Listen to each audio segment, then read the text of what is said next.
মাথার চুল দিয়ে নাকি এত সুন্দর সুন্দর বাসনপত্র কেনা যাচ্ছে, ব্যাপারটা বেশ interesting. Hello family, good morning. কয়েকশো বছর পর আজ রোদের দেখা একটু পেয়েছি, তো ভিডিও বানানোর জন্য রেডি হয়ে পড়েছি। আজ আমি একটু বেশি সেজে ফেলেছি। সচরাচর আমি এরম সাজি না বলতে আমি গলায় কিছু পরতে খুব একটা ভালোবাসি না। আজকে গলাও পরে নিয়েছি, আর এই একটা রিং কিনেছিলাম বহু যুগ আগে মেলাতে, পরাই হচ্ছিল না, তো ভাবলাম আজকে এটার সাথে ম্যাচ খাচ্ছে, সব যখন পরেছি এটাও একটু পরে নিই।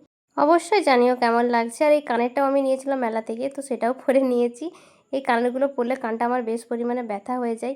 এখন আমাকে একটু বেশি পরিমাণে ভিডিও বানাতে হয়, দুটো পেজে আলাদা আলাদা ভিডিও দিতে হয়। তোমরা তো জানোই যে এই পেজটা আমি নতুন ওপেন করেছি, আর আমার পুরনো পেজটাতেও আমাকে টুকটাক অ্যাক্টিভ থাকতে হয়।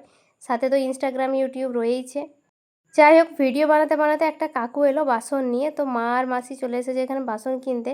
আসার পর জানতে পারলাম টাকা না দিলেও চলবে, চুল দিয়ে নাকি বাসন কেনা যায়। ব্যাপারটা যে একদমই নতুন সেরকম কিছু না, আগেও শুনেছি, তবে এই কাকু বলছিল পুরোটাই নাকি চুল দিয়েই কেনা যাবে। এর আগে আমি জানতাম যে কিছুটা হয়তো চুল আর কিছুটা টাকা দিয়ে বাসনটা কেনা যায়, আমার মা কিনেছে ওরকম আগেও, কিন্তু এটাতে কাকু বলছে যে পুরোটা চুল দিয়েও কেনা যাবে।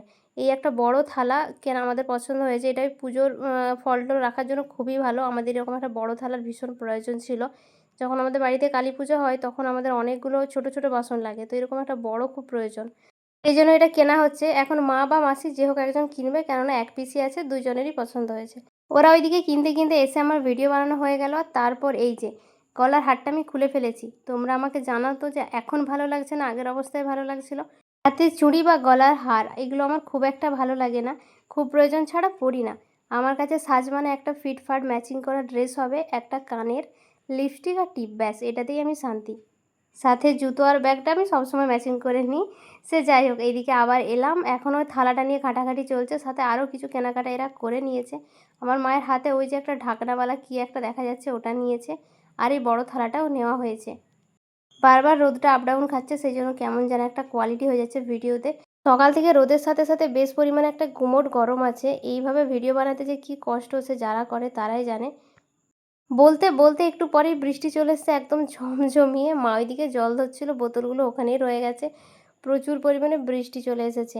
ভাগ্যিস আমি কিছু ভিডিও বানালাম, নয়তো আমার আর বানানো হতো না। আর এইদিকে আমি হাঁপিয়ে পড়েছি, এসে নিয়ে ফ্যান চালিয়ে এবার মনে হচ্ছে শুয়েই পড়ি। ব্যাকগ্রাউন্ডে একটু ইগনোর করো, কেননা ভিডিও বানানোর সময় ড্রেস ফ্রেস অনেকগুলো বার করা হয়, তো বিছানার অবস্থা এরকম হয়ে যায়। আমি প্রচণ্ড পরিমাণে হাঁপিয়ে উঠেছি, প্রচণ্ড একটা বাজে গরম ছিল।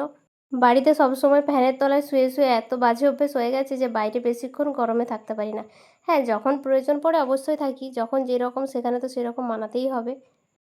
তারপরে দেখছি এইদিকে পূর্ণিমা পুজো শুরু হয়ে গেছে, আজকে বুদ্ধ পূর্ণিমা।